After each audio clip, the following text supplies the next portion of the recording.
যদি কোনো মেয়ে বালেগ হওয়ার সাথে সাথে ইস্তেহাজার রোগী হয়, তাহলে সেক্ষেত্রে মাসালা হলো প্রত্যেক মাসের 10 দিন তাকে ঋতুস্রাব হিসেবে ধরতে হবে, আর বাকি ইস্তেহাজা বলে গণ্যিত হবে।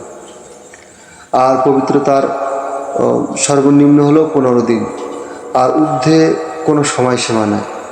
দ্বিতীয় নম্বর মাসালা হলো ইস্তেহাজার রক্ত হলো 3 দিনের কম আর 10 দিনের বেশি যদি হয় তাহলে ইস্তেহাজা বলে গণ্যিত হবে। কিন্তু সেই মেয়েকে যদি নির্দিষ্ট কোনো সময়সীমা থেকে থাকে তাহলে সেই সময়সীমার দিকে ফিরে যেতে হবে এবং সময়সীমা অতিক্রম করার পরে যে তার ইস্তেহাজা বলে গণ্যিত হবে। 3 নম্বর মাসালা হলো সেই সময়গুলোতে নামাজ কিভাবে পড়বে।